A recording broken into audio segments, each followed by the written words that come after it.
অহা ২৬ ফেব্ৰুৱাৰীত মহাশিৱৰাত্ৰি। শিৱৰাত্ৰিত আপুনি মহাদেৱক কেনেকৈ আৰাধনা কৰিলে সুফল লাভ কৰিব? পূজাত কি নৈবেদ্য আগবঢ়ালে প্ৰসন্ন হ'ব মহাদেৱ? আৰ্থিক সমস্যা, প্ৰেম বা পাৰিবাৰিক সম্পৰ্কত সমস্যা আছে নেকি? তেতিয়াহ'লে মহাশিৱৰাত্ৰিত কৰক কেইটামান বিশেষ কাম। দূৰ হ'ব আপোনাৰ জীৱনৰ বহু সমস্যা। পৰামৰ্শ আগবঢ়াইছে জ্যোতিষী ডক্টৰ পৰশমণি শৰ্মাই। শিৱৰাত্ৰি বুলি ক'লে ৰাতি কৰা পূজা, গতিকে যদিও শিৱৰাত্ৰি দিনৰ ভাগৰ পৰাই মানুহে আৰম্ভ কৰিব ২৬ তাৰিখে, তথাপি ৰাতি বা সন্ধিয়া সময়ত যদি আপুনি শিৱ মন্দিৰ দৰ্শন কৰিব পাৰে আপোনাৰ কাৰণে ভাল।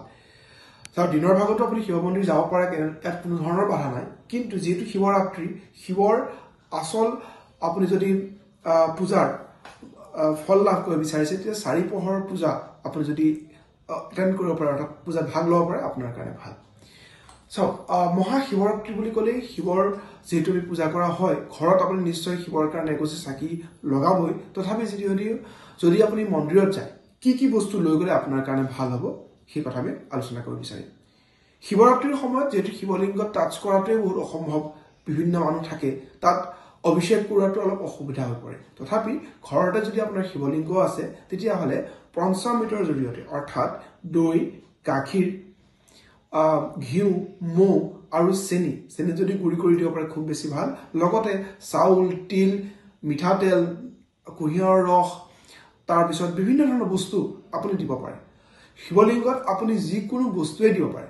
ৰাহুৱে শিৱক প্ৰসন্ন কৰিবৰ কাৰণে একো নাপাই ধতুৰা গুটি লৈ গৈছিলে, আৰু শিৱই সেই ধতুৰা গুটিত প্ৰসন্ন হৈ ৰাহুক শিৱৰ জটাৰ ভিতৰত সোমাই লৈছিলে। অৰ্থাৎ ধতুৰা, যিটো আমাৰ কাৰণে অলপ আঁতৰত ৰাখোঁ ধতুৰা গুটি, কাৰণ তাৰ ফুলটো বা এয়া অকল শিৱ পূজাত আমি বিশেষকৈ ব্যৱহাৰ কৰোঁ, বা ধতুৰা বুলি কোৱাৰ লগে লগে এটা বিষাক্ত দ্ৰব্য বুলি ব্যৱহাৰ কৰা হয়, গতিকে সেই বস্তু শিৱক দিয়া হয়। শিৱই হলাহল বিষ পান কৰিছিল, অৰ্থাৎ আমাৰ যিমানখিনি নিগেটিভিটি আছে সকলোবিলাক আমি শিৱক দিব পাৰোঁ। শিৱই ভাল পোৱা বস্তুৰ ভিতৰত বেলপাত খুবেই বেছি ভাল পায়, আৰু সেই বেলগছৰে বেল ফলটো শিৱই বহুত বেছি ভাল পায়। বগা আকন্দৰ, অৰ্থাৎ আকন্দছৰ মালা বনাই শিৱৰাত্ৰিত আপুনি শিৱক দিব পাৰে।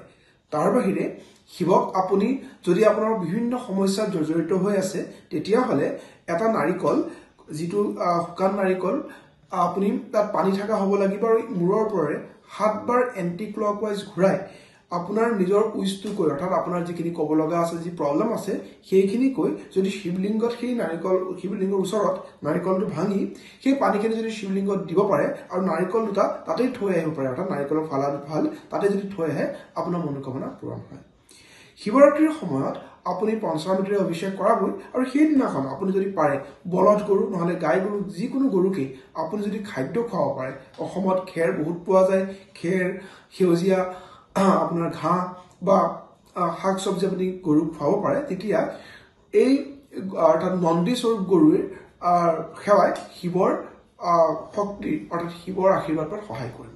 চাওক, আপুনি নিশ্চয় যেতিয়া শিৱলিংগ দৰ্শন কৰিব যায়, নন্দী মহাৰাজক শিৱ মন্দিৰত বহি থকা দেখি, শিৱ উত্তৰৰ ফালে মুখ কৰি থাকে আৰু নন্দী তাৰফালে চাই থাকে। নন্দীৰ পৰা আমি কি শিকিব পাৰোঁ? চাওক, নন্দীয়ে সদায় ধৈৰ্য ধৰি থাকে, কাৰণ মহাদেৱ সদায় তেওঁ ধ্যানত বিলীন হৈ থাকে, বহুত যুগ ধৰি ধ্যানত থাকে। তথাপি নন্দীৰ এটাই বিশ্বাস যে ভগৱান মানে ধ্যানৰ পৰা উঠিব আৰু তেওঁৰ লগত কথা পাতিব বা আশীৰ্বাদ দিব বা যিকোনো ধৰণৰ আলোচনা কৰিব। আমিও ভগৱান শিৱৰ ওপৰত শিৱানী, অৰ্থাৎ নন্দীৰ নিচিনাই বিশ্বাস ৰাখিব লাগে যে আমি আমাৰ ফালৰ পৰা স্তুতি কৰি আছোঁ। ভগৱানে যেতিয়াই আমাৰ ভাল দিনৰ কাৰণে তেওঁ ভাবিব, তেতিয়া নিশ্চয় আমাৰ চকু মেলি চাব আৰু আমাক আশীৰ্বাদ কৰিব। গতিকে ভগৱানৰ ওপৰত বিশ্বাস নন্দী মহাৰাজৰ পৰা আমি শিকিব পাৰোঁ। এই শিৱৰাত্ৰিত এই ধৰণৰ কামৰ লগতে যদিহে আপুনি ৰিলেশ্যনশ্বিপত বহুত বেছি প্ৰব্লেম চলি আছে, তেতিয়াহ'লে ৰিলেশ্যনশ্বিপৰ কাৰণে বহুত ভাল উপায় আছে। সেই উপায়টো হ'ল কি, এখন ভোজপত্ৰত নহ'লে বগা কাগজত হাজবেণ্ড ৱাইফ, বিশেষকৈ হাজবেণ্ড ৱাইফৰ ৰিলেশ্যনশ্বিপত থকা বয়ফ্ৰেণ্ড গাৰ্লফ্ৰেণ্ডেও নিজৰ নামকেইটা লিখি, অৰ্থাৎ এখন ভোজপত্ৰত বয়ফ্ৰেণ্ডৰ নাম লিখিলে, তাত গাৰ্লফ্ৰেণ্ডৰ নাম লিখিলে, নহ'লে হাজবেণ্ডৰ নাম লিখিলে, নহ'লে ৱাইফৰ নাম লিখিলে, দুজনৰ নাম লিখি এটা মোৰ বটলত সেই মৌ বটলটোত সেই ভোজপত্ৰখন ভৰাই পেলাই শিৱৰাত্ৰি 2-এদিনৰ আগতে যদি থৈ দিয়ে আৰু যিদিনাখন শিৱৰাত্ৰি হ'ব সেই শিৱৰাত্ৰিৰ সময়ত সেই মৌখিনি আৰু সেই ভোজপত্ৰ বা কাগজখন শিৱলিংগত লগাই পেলাই গোটেই মৌখিনি যদি তাত টাচ কৰে বা মৌখিনিৰে অভিষেক কৰা হয় তেতিয়া ৰিলেশ্যনশ্বিপত বহুত মধুৰ হয় লগতে 2বিধ ফল যিকোনো এটা ফল আপুনি শিৱ মন্দিৰত দিব পাৰে শিৱ মন্দিৰত ৰুদ্ৰাক্ষৰ মালা দিব পাৰে খুব বেছি ভাল ৰুদ্ৰাক্ষৰ মালাৰ লগতে ভাঙৰ চিলিম লগতে ত্ৰিশূলত ৰঙা কাপোৰ বা বাঘৰঙী কাপোৰ মেৰিয়াই পেলাই শিৱ বাবাক দিব পাৰে শিৱক আমি শিৱৰাত্ৰি বহুতে ভাং খুৱায় বহুতে দেখি ভাঙৰ বহুত প্ৰচলন হয় বা ঘোটা খাওঁ পায়স খাওঁ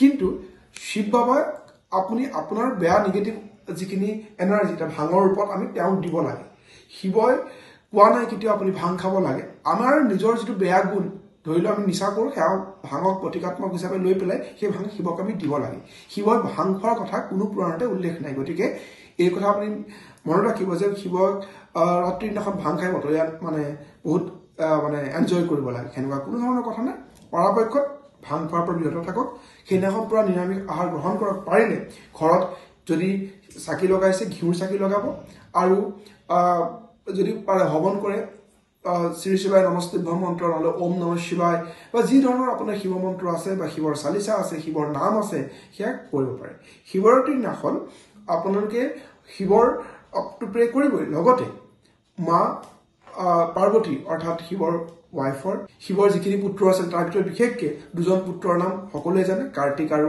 গণেশ তেওঁলোকৰ নাম আপুনি ল'ব পাৰে শিৱৰ একেবাৰে কনিষ্ঠা কন্যা অশোক সুন্দৰী তেওঁৰ বিষয়েও নাম ল'ব পাৰে তেওঁৰ নাম ল'ব পাৰে আৰু শিৱলিংগৰ এই গোটেইকেইজনে বসবাস কৰে বুলি কোৱা যায় গতিকে সেই তেওঁৰ নাম লোৱাৰ লগতে বিষ্ণু ভগৱানৰ ওম নমঃ ভগৱতে বাসুদেৱৰ মন্ত্ৰ শিৱৰাত্ৰিৰ নাম পাঠ কৰিব পাৰে কাৰণ শিৱই সদায় বিষ্ণুক স্মৰণ কৰি থাকে গতিকে এই ধৰণৰ আপোনালোকে যদি কাম কৰে শিৱৰাত্ৰিৰ এই সময়খিনিত আপোনালোকে নিশ্চয় ভাল ফল লাভ কৰিব পাৰিব